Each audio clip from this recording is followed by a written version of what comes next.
अस्सलाम वालेकुम स्टूडेंट्स। हमारी आज की इस वीडियो में हम chapter 8 a flash of light जो कि चैप्टर है new Oxford modern English book 5 से।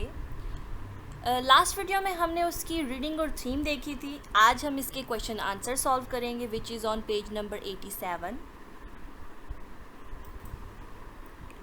पेज नंबर 87 पे एक्सरसाइज है कॉम्प्रिहेंशन ए, जिसकी एक्सरसाइज नंबर 1 है answer the following question.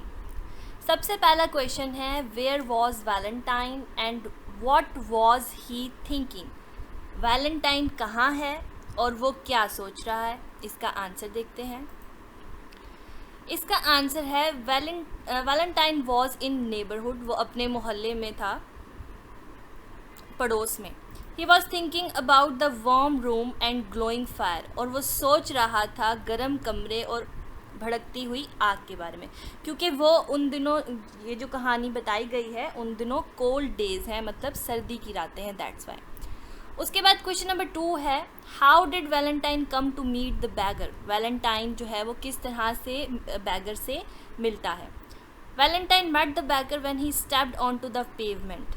Valentine जो है वो तब भिखारी से मिलता है जब घोड़े गुजर रहे होते हैं, तो वो उनसे बचने के लिए अपना जो पाँव है वो पीछे को करता है और वो पेवमेंट की तरफ चला जाता है और वो वहाँ पे रसलिंग आवाज़ सुनता है। क्वेश्चन नंबर 3 है how much money did Valentine give to the beggar. Valentine ने भिखारी को कितने पैसे दिए। वैलेंटाइन ने भिखारी को 1 फ्रैंक जो है वो दिया। How did the blind beggar know what the coin was. जो अंधा भिखारी है, क्वेश्चन नंबर 4 है अंधे भिखारी को कैसे पता चलता है कि सिक्का कैसा सिक्का जो है वो कौन सा है, 100 है या फ्रैंक है। क्योंकि उसने जो अपनी फिंगर है, the blind beggar knew what the coin was passing by his finger. उसने अपनी उंगली लगा के उसकी सरफेस पे देखा कि ये कितने रुपए हैं। क्वेश्चन नंबर 5 है how was Valentine able to start a school for blind. जो वैलेंटाइन है वो किस तरह से अपना ब्लाइंड्स के लिए अपना एक स्कूल खोलने के लिए काबिल हुआ। By the donation of public, लोगों के डोनेट किए हुए पैसे से, ठीक है, by the help of donated money by the public. Then question number 6 है which are some of the common words that have their own Braille symbol. ऐसे कौन से आम अल्फाज हैं जिनके अपने ब्राले सिंबल्स हैं। वो हैं and, it, if, for, the. So these are the exercise A1।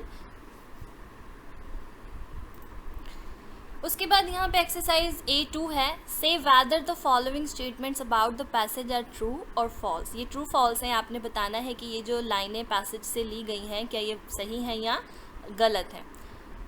Valentine seldom thought about the blind people.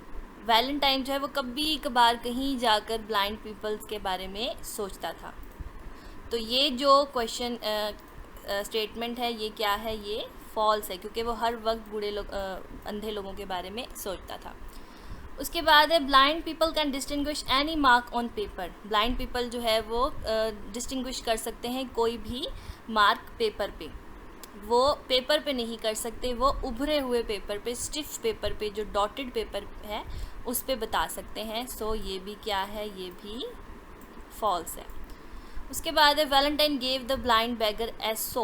उसने ब्लाइंड बैगर को एक 100 कॉइन दिया था, दैट इज़ रॉन्ग। उसने उसे क्या दिया था, फ्रैंक दिया था, तो ये भी क्या है, फॉल्स है। उसके बाद है a 100 is more of value than a franc. कि जो 100 की वैल्यू है वो ज़्यादा थी फ्रैंक से। नो, फ्रैंक की वैल्यू ज़्यादा थी, तो ये भी क्या है, फॉल्स है। सो ये सारी स्टेटमेंट्स जो हैं ये फॉल्स हैं। Now here is an another exercise. इस एक्सरसाइज की स्टेटमेंट क्या है कि आपने जो बराले अल्फ़ाबेट है उसको देखना है और उसको देखते हुए ये जो नेम्स हैं इनको बराले लैंग्वेज में लिखना है। आप डिफरेंट कलर्स यूज़ कर सकते हैं डॉट्स बनाने के लिए। अब आपके ये रही आपकी इमेज जिसमें ब्राले अल्फ़ाबेट्स हैं। फॉर एग्ज़ाम्पल सलमान नाम है तो ये रहा S, पहले हम इसे लिखेंगे, उसके बाद ए ये लिखेंगे, देन एल, फिर एम, अगेन ए, और फिर उसके बाद एन, और ये लिखा गया सलमान। इस तरह से you have to solve this exercise. So this was all about today's exercise. I hope you have understood today's video about the exercise of chapter number 8. Thank you so much for watching the video.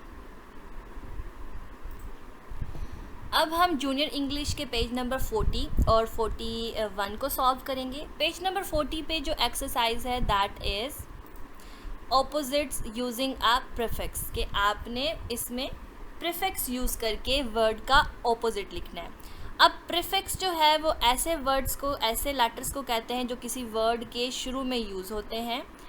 जैसे कि हमारे पास equal एक word है तो हम शुरू में लगाते हैं अनईक्वल, तो जो वर्ड अन है दैट इज़ प्रीफिक्स।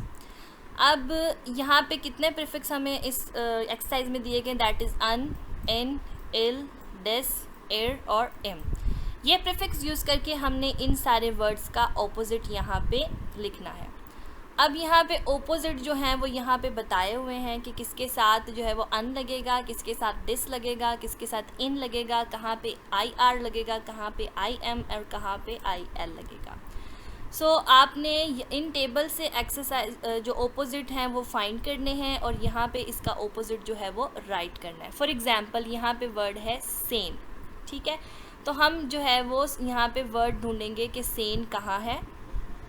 तो अब यहाँ पे ये वर्ड सेन है इस वाले एक्सरसाइज में, तो आप इसके साथ क्या लिखेंगे, इनसेन, और वो ये वर्ड बन जाएगा। उसके बाद अवेयर है तो अवेयर ढूंढें, ये रहा अवेयर, और हम यहाँ पे यूज़ करेंगे अन और इसका जो है वो ऑपोजिट यहाँ पे लिखेंगे। इसी तरह से आपने जो सेकंड एक्सरसाइज है वो भी जो है वो कंप्लीट करनी है। यहाँ पे स्टेटमेंट्स हैं, ब्लैंक्स में आपने जो है वो ऑपोजिट जो है वो पुट करना है। Like a dash event is one which will probably never happen, मतलब कि एक ऐसा इवेंट जो कभी हुआ ही नहीं, मतलब डिसअप्रूव, जिसको किसी ने अप्रूव किया ही नहीं। An object which can not be move, ऐसा ऑब्जेक्ट जो हिल नहीं सकता, वो क्या होता है, मूव्ड होता है, तो मूव्ड का क्या होगा, इमूवेबल। आप यहाँ पे देख सकते हैं मूव का इमूवेबल है तो वो यहाँ पे पुट करना है। देन है a dash person gives no thanks for kindness, मतलब काइंडनेस यहाँ पे कीवर्ड और काइंडनेस का जो ऑपोजिट होगा दैट इज़ अनकाइंड, तो हम वो यहाँ पे पुट करेंगे, ऐसा शख्स जो कभी भी मेहरबानी के लिए शुक्रिया अदा नहीं करता। अनलॉफुल के लिए मतलब गैर कानूनी के लिए या ऐसा जिसमें कोई कानून ही नहीं है, तो उसका ऑपोजिट इनइक्वालिटी होती है, तो वो हम यहाँ पे पुट करेंगे। रिस्पॉन्सिबल का ऑपोजिट होता है irresponsible, so we will put here irresponsible. Similarly you have to solve this exercise and this is the homework you have to do by yourself. Now moving towards page number 41, there is diminutives. Diminutives जो है वो ऐसे words को कहते हैं जो अगर list में एक जैसे नाम मतलब एक जैसी लिस्ट है तो उसमें जो सबसे छोटे वाला है उस छोटे वाले वर्ड को हम क्या कहेंगे, डिमिनिटिव्स कहेंगे. फॉर एग्जांपल इंसान है, इंसान के लिए वर्ड सबसे बड़ा यूज़ होता है ओल्ड, देन उसके बाद यूज़ होता है मैच्योर, उसके बाद उससे कम जो है वो होते हैं मैच्योर लोग, उससे कम होते हैं अडल्ट 18 साल के लोग, अडल्ट से कम होते हैं टीनेजर 13 ईयर्स के लोग, और टीनेजर से जो है वो होते हैं किड्स जो 7 और 8 ईयर्स के होते हैं. उसके बाद जो है वो सबसे छोटे होते हैं जो रेंगते हैं, दैट आर टॉडलर्स या इन्फेंट जो अभी पैदा हुए. सो जो इन्फेंट है वो क्या है, वो डिमिनिटिव है ह्यूमन करैक्टरिस्टिक का. तो डिमिनिटिव ऐसे वर्ड्स होते हैं जो सबसे स्मॉलर वाले को डिफ़ाइन करते हैं, या समथिंग यंग, सबसे यंग जो लोग हैं या यंग वर्ड है किसी भी स्पीशीज से उसको डिफ़ाइन करते हैं. अब जैसे कि ईल जो है, ईल का जो बेबी होता है उसको हम कहते हैं एल्वर. अब यहाँ पे सारे वर्ड्स मेंशन्ड हैं और आपने यहाँ पे इनके जो डिमिनिटिव्स हैं इन वर्ड्स के वो राइट करने. आपने देखना है यहाँ पे कौन सा एनिमल यूज़ हुआ है और उसका जो डिमिनिटिव है वो आपने इस लिस्ट में से फाइंड करना है. फॉर एग्जांपल गूज यूज़ हुआ है तो उसका जो डिमिनिटिव है दैट इज़ गॉसलिंग, तो हम वो यहाँ पे मेंशन करेंगे. सिमिलरली आपने इसी तरह से ये सारी जो एक्सरसाइज है वो कंप्लीट करनी है. इसी तरह से एक्सरसाइज बी है, आपने स्टेटमेंट को पढ़ना है. स्टेटमेंट में जो एनिमल यूज़ हुआ है आपने उसे देखना है और उसका जो डिमिनिटिव है वो यहाँ से फाइंड करना है और वो इस ब्लैंक में पुट करना है. So this was all about junior English in our today's video. I hope you have understood that how to find dominatives and how to put prefix.